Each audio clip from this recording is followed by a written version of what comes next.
어느 절에서 아주 중요한 안건을 놓고 토론을 하게 되었습니다. 그런데 서로의 생각이 달라서 말이 많아졌습니다. 언성도 높아지면서 분위기가 험악해졌습니다. 그때 한 스님이 고뇌에 찬 표정으로 이렇게 말했다고 합니다. 알았어, 다들 그만하시오.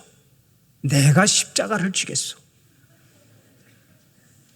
요즘에는 스님도 십자가를 지겠다는 말을 합니다. 정치가도 그렇고 기업하는 사람도 그렇고 도둑도 그렇고 십자가를 지겠다고 하는 사람이 얼마나 많은지 모릅니다. 요즘 선거철이 되어서 그런지 국회의원 후보들도 하나같이 십자가를 지겠다는 목소리를 높이고 있습니다. 그러나 그들이 십자가의 진정한 의미를 알고 그런 말을 하는지 매우 궁금합니다. 여러분은 십자가의 진정한 의미를 알고 계십니까? 십자가는 본래 사형도구였습니다. 인간이 고안해낸 가장 끔찍한 사형틀이 바로 십자가입니다. 살인이나 강도 등등 중범죄를 지은 사람만을 이 사형틀에 매달아 죽였습니다.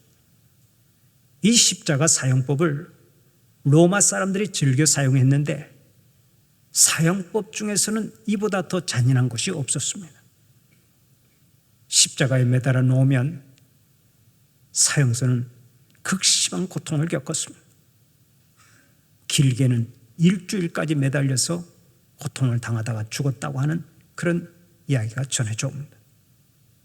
십자가에 매달아 놓으면 낮에는 햇빛에 시달리고 밤에는 추위에 떨다가 기진맥진해서 숨을 거두었던 것입니다. 기록에 의하면 까마귀나 독수리들이 날아와서 산 사람의 눈을 쪼아먹기도 했다고 합니다. 얼마나 잔인하고 끔찍한 사형 방법입니까? 그래서 사람들은 한결같이 이 십자가를 싫어했습니다. 십자가라고 하는 말을 입에 담기도 싫어했고 꿈속에서 십자가라도 보이면 그 다음 날은 아예 외출을 삼가할 정도였습니다. 그만큼 십자가를 싫어하고 십자가를 혐오했습니다. 그런데 기독교인들은 참 이상한 취미를 가지고 있습니다. 생각하기도 싫어하고 보기도 싫어하는 십자가를 너무나 좋아합니다. 그래서 교회 지붕마다 십자가를 세워놓고 또 이처럼 본당 안에도 십자가를 세워놓고 우리는 십자가를 걸어놓기를 좋아합니다. 목에도 걸고 가슴에도 차고 손가락에도 끼웁니다. 그것도 부족해서 꿈속에서라도 한 번만 보았으면 하는 사람이 많습니다. 실제로 어떤 교인은 꿈속에서 십자가를 보았다고 한참 동안 저에게 자랑한 적이 있었습니다. 평생 잊을 수 없다고 고백했습니다. 저도 한때는 십자가를 모으는 취미 생활을 한 적이 있습니다만 이렇게 우리는 신앙의 연주가 있든 없든 모두 다 십자가를 좋아합니다. 십자가를 사모합니다. 십자가를 바라보기만 해도 은혜를 받습니다. 십자가 앞에서 힘을 얻습니다. 더 나아가서 십자가를 자랑하고 다닙니다. 도대체 그 이유가 무엇입니까? 오늘은 그 이유를 생각해 보면서 함께 은혜를 나누고자 합니다. 여러분, 성도들이 십자가를 사랑하고 십자가를 자랑하는 이유가 무엇입니까? 오늘의 본문 8절 말씀이 그 해답을 주고 있습니다. 우리가 아직 죄인 되었을 때 그리스도께서 우리를 위하여 죽으심으로 하나님께서 우리에 대한 자기의 사랑을 확증하셨느니라. 바로 이것입니다. 예수님이 십자가 위에서 죽으심으로 하나님의 사랑을 확증하셨기 때문에 우리가 십자가를 사랑하는 것입니다. 우리는 본래 하나님께로부터 지음을 받았습니다. 하나님과 아름다운 교제를 나누며 살았습니다. 하나님의 영광을 높이 드러냈습니다. 그러나 죄와 짝지으면서 하나님을 배반하고 하나님께 등을 돌렸습니다. 허구한 날 죄를 먹고 죄 가운데서 살았습니다. 그로 인해 하나님과의 관계가 끊어져 버렸습니다. 모든 사람이 멸망의 길로 치닫게 되었습니다. 아무런 소망을 가질 수가 없었습니다. 그러나 사랑의 하나님은 우리를 외면하실 수가 없었습니다. 마침내 하나밖에 없는 아들 예수 그리스도를 이 땅에 보내셨습니다. 이 세상에 오신 우리 주님은 십자가에서 기꺼이 희생제물이 되어 죽으셨습니다. 피 흘려 죽으심으로 우리의 죄값을 대신 치르시고 우리를 죄와 사망에서 구원하셨습니다. 하나님께서는 십자가에서 우리에 대한 하나님의 사랑을 확증하신 것입니다. 지방의 한 부유한 가정에서 금이야 오기야 귀하게 자란 4대 독자 아들이 있었습니다. 그 아들은 그 집 가문의 유일한 희망이었습니다. 부모가 이 아들을 일찍이 서울로 유학 보냈습니다. 하숙을 시키면서 필요하다고 하는 것을 다 대주었습니다. 그러던 어느 날 아버지가 자기의 자랑스럽고 사랑스러운 아들을 찾아갔습니다. 공부하는 모습을 보고 싶어서 서울까지 올라간 것입니다. 학교에 가서 아들을 찾아 헤맸지만 아들은 강의실에도 없었고 도서관에도 없었습니다. 할 수 없이 하숙집으로 가서 방문을 열어보니까 자기 아들이 술집 여자와 잠을 자고 있었습니다. 아들이 술 냄새가 진동하는 방 안에서 술집 여자와 누워있자 화가 치밀어 오른 아버지는 아들의 뺨을 사정없이 후려치며 소리쳤습니다. 야, 이 나쁜 녀석아, 네가 어찌 이럴 수가 있느냐. 배신감과 절망감에 빠져 아들에게 손찌검을 하자 아들이 에이씨 하며 방문을 박차고 나가버렸습니다. 아버지는 아들이 저녁까지는 돌아오겠지 하고 기다렸습니다. 그런데 아들은 나타나지 않았습니다. 하루가 지나고 이틀이 지나고 열흘이 지나고 한 달이 지나도 아들은 돌아오지 않았습니다. 가슴이 타들어간 아버지는 만사를 제쳐두고 아들을 찾아 다녔는데 그로부터 3개월 만에 어느 깊은 산골 외딴 집에서 그 아들을 찾아냈습니다. 그런데 그 아들을 만나자마자 아버지는 아들 앞에 무릎을 꿇고 이렇게 애원했습니다. 아들아, 내가 잘못했다. 나를 용서해다오. 나와 함께 집으로 돌아가자. 아버지가 뜨거운 눈물을 흘리며 잘못했다고 싹싹 빌자 그 아들이 집으로 돌아갔다는 것입니다. 여러분, 아버지와 아들 중에서 누가 잘못한 것입니까? 아들이 잘못했습니다. 그런데 누가 용서를 빌었습니까? 아버지가 용서를 빌었습니다. 그러면 아버지는 왜 그 형편없는 부르자식에게 애원을 하며 용서를 빌었습니까? 바로 아버지의 자식을 향한 사랑 때문입니다. 자기의 생명과도 같은 아들이요 자기의 유업을 이어받을 상속자인 아들이기에 아버지는 자기의 목숨까지 바쳐서라도 아들을 살리려고 했던 것입니다. 그런데 하나님 아버지의 사랑이 이와 같습니다. 십자가의 사건은 하나님을 배반하고 범죄하는 우리 인간들을 향해 하나님께서 돌아오라고 애원하고 찾아다니시다가 갈보리 십자가 위에서 내가 잘못했다, 내가 너희를 위해 죽겠노라 하고 말씀하신 사건이 바로 십자가 사건이라는 거예요. 용서를 비실 뿐만 아니라 나를 구원하기 위해 기꺼이 희생제물이 되신 것이 바로 십자가의 사건입니다. 바로 이것 때문에 우리는 언제나 이렇게 찬송하는 것입니다. 그 크신 하나님의 사랑 말로 다 형용 못하네. 저 높고 높은 별을 넘어 이 낮고 낮은 땅에 죄범한 영혼 구하려 그 아들 보내사 화목제물 삼으시고 죄 용서하셨네. 하나님 크신 사랑은 측량다 못하네. 영원히 변치 않은 사랑 성도여 찬양하세. 이 찬송이 우리의 신앙 고백이요 우리의 신앙의 노래 아닙니까? 그런데 오늘 또 세상의 급행열차를 타고 가는 사람들은 우리를 위해서 아들을 버리신 하나님의 그 사랑을 모릅니다. 자기 죄 때문에 예수님이 죽은 줄을 모르고 자기가 죄인인 것도 모릅니다. 그래서 밖에 나가 전도를 하면 이렇게 말합니다. 아니, 왜 나보고 자꾸 죄인이라고 그러십니까? 내가 무슨 죄를 지었다고 싸잡아서 죄인이라고 단정짓습니까? 나는 못된 정치인들처럼 도둑질한 적도 없고 누구처럼 사기친 적도 없고 살인은 꿈도 꿔본 적이 없는 사람입니다. 그런데 왜 자꾸 죄인이라고 정죄하십니까? 다른 사람들과 비교해 볼 때 자기는 정말 의롭다는 말이죠. 맞는 얘기입니다. 그러나 이는 어디까지나 상대적인 의의를 말하는 것이지 정말로 죄가 없다는 뜻은 아닙니다. 솔직히 말해서 나는 죄가 없다, 나는 떳떳하다 하고 말할 수 있는 사람이 이 세상에 어디 있습니까? 중심을 보시는 하나님 앞에서 죄가 없다고 고백할 수 있는 사람은 단 한 명도 없습니다. 그래서 영국의 작가 서머신 몸은 이렇게 고백한 적이 있습니다. 만약 내가 이제까지 생각한 모든 것과 내가 저지른 모든 행동들을 다 기록한다면 사람들은 내가 참으로 사악한 괴물이라고 생각할 것이다. 그렇습니다. 생각이 드러나지 않아서 그렇지 우리의 생각이 다 공개된다면 아마 우리는 부끄러워서 얼굴을 들지 못할 것입니다. 저도 여러분 앞에서 얼굴을 들지 못할 것이고 여러분도 제 앞에서 얼굴을 들지 못할 것입니다. 우리가 솔직하지 못해서 그렇지 조금만 솔직하게 우리 마음을 들여다보면 하나님 앞에서 죄인인 것을 고백하지 아니할 수가 없습니다. 그래서 사도 바울도 로마서 3장 23절을 통해 이렇게 말했습니다. 모든 사람이 죄를 범하였음에 하나님의 영광에 이르지 못하더니 모든 사람이 다 죄를 지었다는 것입니다. 죄를 지어서 죄인이지만 사실 잘 생각해 보면 내가 죄인이기 때문에 오늘 또 죄를 짓는 것입니다. 다시 말하면 내 속에 죄의 유전자가 있어서 오늘도 죄를 범하고 죄인으로 산다는 얘기입니다. 다윗이 이 사실을 간파하고 시편 51편 5절에서 이렇게 고백한 바 있습니다. 내가 죄악 중에서 출생하였으며 어머니가 죄 중에서 나를 잉태하였나이다.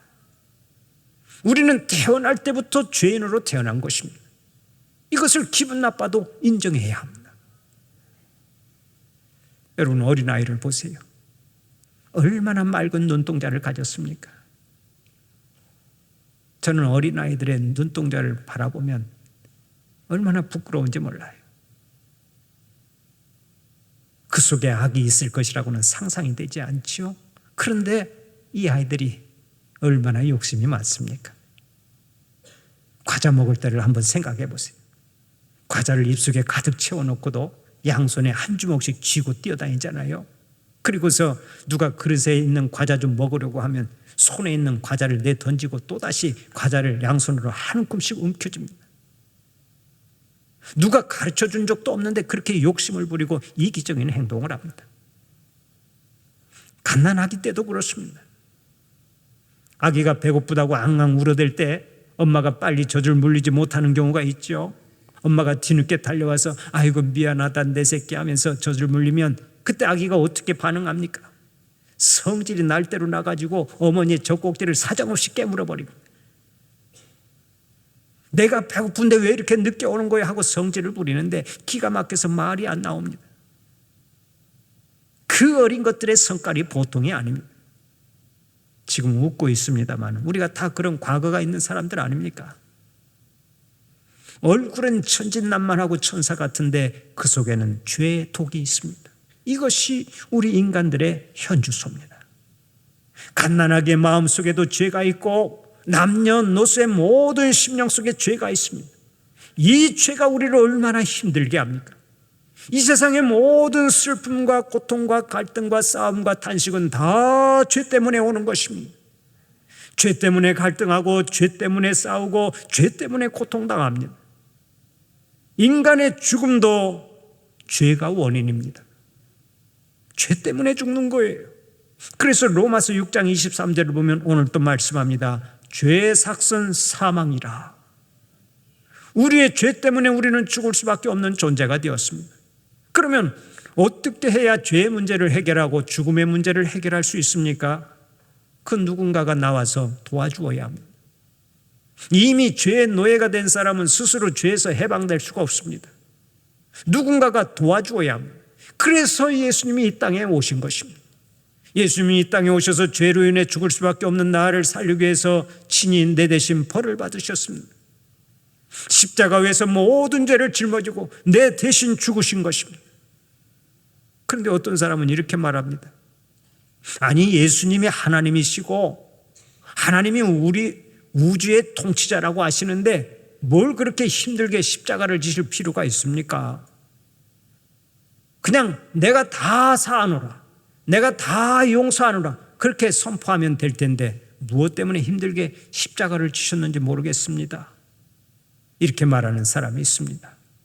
그러나 여러분, 그렇게 하면 하나님의 사랑은 충족될지 모르나 하나님의 공의는 무너지고 맙니다. 하나님의 사랑도 충족되고 하나님의 공의가 충족되기 위해서는 그 누군가가 죄의 값을 치러야 했는데 그것을 우리 예수님께서 담당하셨던 것입니다. 그러니까 하나님은 우리에게 형벌을 부과하셨지만 동시에 그 형벌을 친히 담당하셨다고 말할 수 있습니다.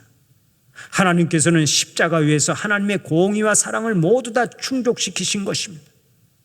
죄인은 죄값을 치러야 합니다. 그래야 공의가 이루어집니다. 그 공의를 이루기 위해서 하나님은 우리들 대신에 아들 예수 그리스도를 십자가에 못 박으셨습니다. 거기서 하나님의 공의가 이루어졌습니다. 그러나 하나님은 하나밖에 없는 아들을 내 대신 죽게 하심으로 하나님이 나를 얼마나 사랑하시는가를 보여주셨죠. 아들 예수 그리스도로 하여금 십자가를 지고 우리의 죄값을 치르게 하셨는데 그것이 가장 분명한 사랑의 확증이라는 것입니다. 이것을 신학적인 용어로 구속이라고 말합니다. 구속은 노예의 몸값을 내고 그 노예를 사서 해방시켜준다라는 뜻을 가지고 있는데 주님께서 주님의 핏값을 지불하고 우리를 구원해 주셨다는 얘기입니다. 죄를 지으면 죄의 노예가 됩니다.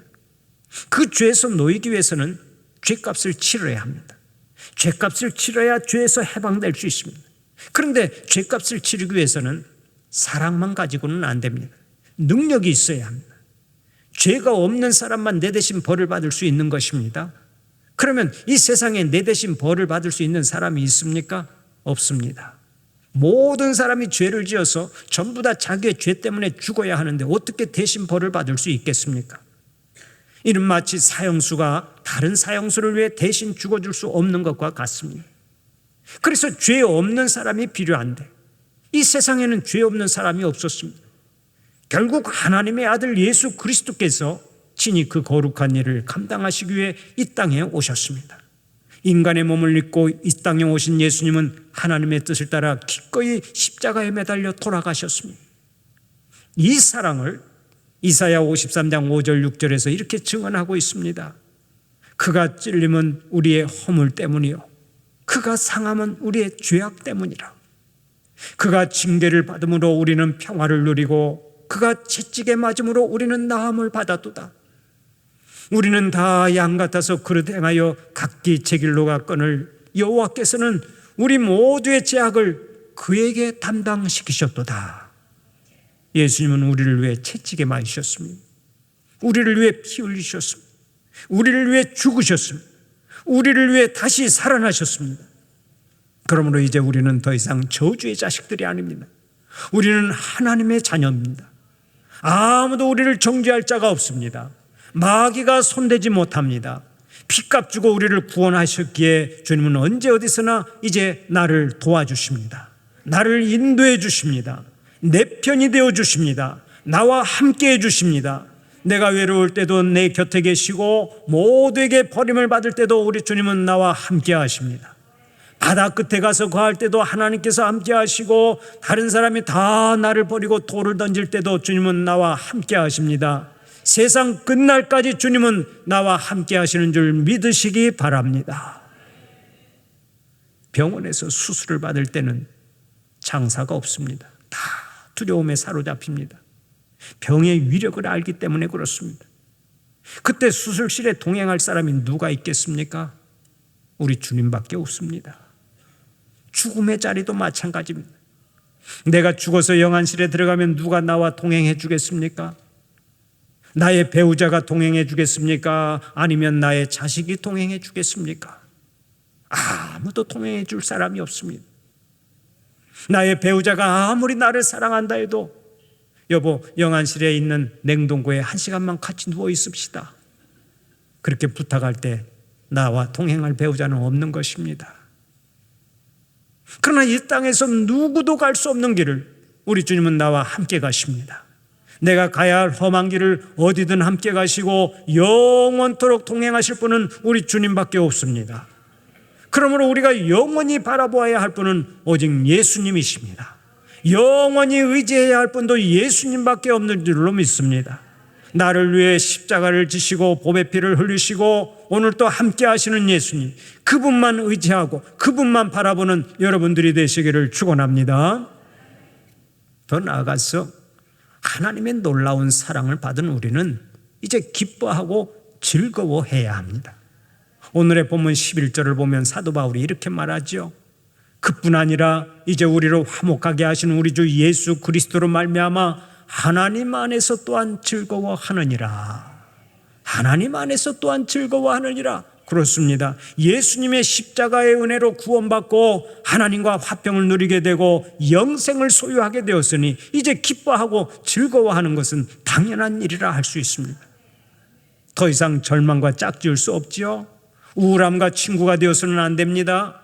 불평과 동행해서는 안 됩니다. 항상 즐거워해야 합니다. 범사에 감사해야 합니다. 범사에 기쁨이 넘쳐나야 합니다. 찬송이 끊이지 않아야 합니다. 여러분, 사랑하는 남자에게 사랑받고 귀한 선물을 받은 여인이 어떻게 살아갑니까? 다른 사람은 다 우울해도 혼자서 싱글벙글하며 행복해합니다. 입이 다물어지지 않습니다. 쉴 수 없이 노래가 흘러나옵니다. 남자에게서 선물로 받은 다이아몬드 반지를 자랑하고 싶어서 견딜 수 없어 합니다. 머리가 아프지도 않은데 머리 아파, 머리 아파. 반지 낀 손으로 머리 아파. 자꾸 머리에 손을 올리고 그 다이아몬드 반지를 자랑하려고 그러는데요. 여러분, 혹시 해서 그런 사람을 만나면 절대로 안 입고게 여기지 말고 얼른 칭찬해 주세요. 아이고, 남편의 사랑을 많이 받았군요. 칭찬해 주세요. 너무 기뻐서 그러는 거예요. 인간의 불완전한 사랑에도 그렇게 행복해하고 즐거워하는데 영원한 사랑, 가장 위대한 사랑을 받은 우리가 우울하게 살아가면 되겠습니까?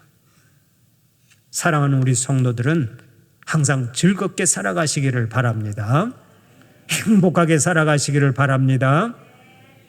그리고 주님의 엄청난 사랑을 받은 사람답게 이제는 주님의 사랑에 보답하는 삶을 살아가시기를 바랍니다.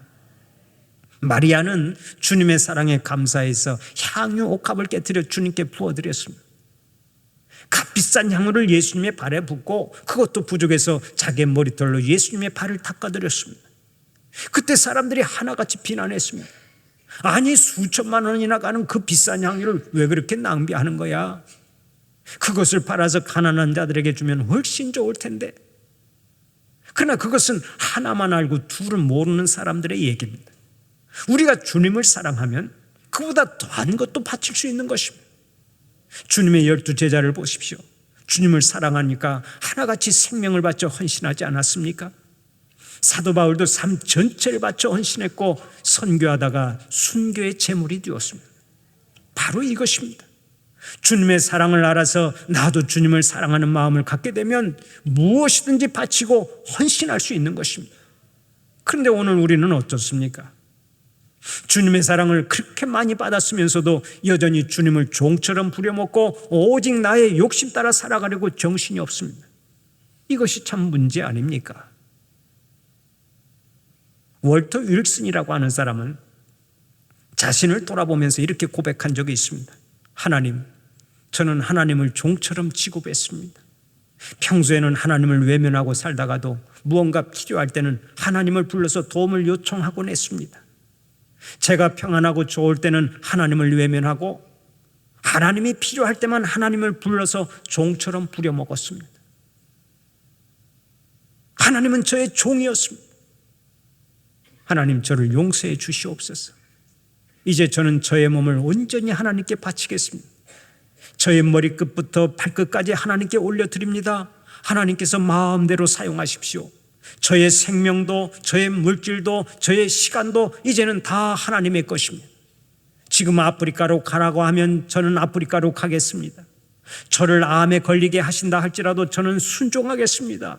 하나님, 이 순간부터 저는 오직 하나님의 것입니다. 얼마나 감동적인 고백입니까? 하나님의 사랑을 알고 감격하는 사람은 반드시 응답하게 되어 있습니다. 내 몸으로 봉사하든지 물질로 봉사하든지 나의 재능으로 봉사하든지 반드시 봉사하고 섬기게 되어 있습니다. 우리나라의 ITC 영어회화학원의 대표인 윤성희 집사님이 있습니다. 이분은 순천 지역의 작은 교회를 목회하던 목사님의 아들로서 신앙이 아주 독실합니다. 좋은 영어 회화 교재를 만들어내서 전국에 수십 개의 지점을 두고 교육 사업에 전력을 다하고 있는데 하나님의 은혜로 이 교육 사업이 크게 성공해서 큰 부를 이루었습니다. 그런데 이분은 처음부터 하나님께서 주신 물질을 전부 다 선교하는 데 사용하고 있습니다. 지난 25년 동안 해외에 교회를 세우고 선교센터를 세우고 학교를 세우고 고아원에 식량을 공급하고 학생들에게 계속 장학금을 지급하며 살고 있습니다. 자기를 위해서는 일체 투자하는 일이 없으면 하나님께서 주시는 물질을 전부 다 선교비와 구제비로 사용하는 것입니다. 이 집사님이 저에게 이렇게 고백하더라고요. 목사님, 저는 진짜 아무런 취미생활도 없습니다. 교회와 집과 회사만 왔다 갔다 하면서 영어 교재 개발하고 어떻게 하면 선교를 많이 할까 연구하며 사는데 그것이 너무나 행복합니다. 하나님께 받은 사랑을 다른 사람들에게 나누어야 되지 마땅한 것이 그것이 정당한 일이 아닙니까? 이렇게 저한테 말을 했는데 이분은요 매년 여름방학과 구정 연휴 기간만 돌아오면 남인도로 북인도로 필리핀으로 동티모르로 날아가서 수천만 원 내지 수억 원씩 선교비로 쓰고 돌아오는데 지금까지 선교비만 70억 원 이상을 하나님께 바쳤습니다. 이런 때는 좀 놀라야 되는데 선교비를 70억 이상이나 하나님께 바쳤어요. 이분이 우리가 살고 있는 이 순천 지역 출신이라고 하는 것이 얼마나 자랑스러운지 모르겠습니다. 하나님의 사랑을 알고 감사하는 사람은 그 사랑을 반드시 흘려보내게 되어 있습니다. 사랑을 실천하지 않고서는 견딜 수가 없는 것입니다. 하나님께서는 십자가에서 하나님의 사랑을 확증하셨습니다. 그리고 그 사랑으로 오늘 또 우리를 돌봐주십니다. 우리를 걸음걸음 인도해 주시고 우리를 통해서 하나님의 선하신 역사를 펼쳐가십니다. 사랑하는 우리 성도들은 아들 예수 그리스도를 십자가에 내어 주기까지 사랑하신 하나님을 생각하면서 늘 감사하시고 하나님의 끝없는 사랑에 응답하는 하나님의 종들이 되시기를 간절히 축원합니다.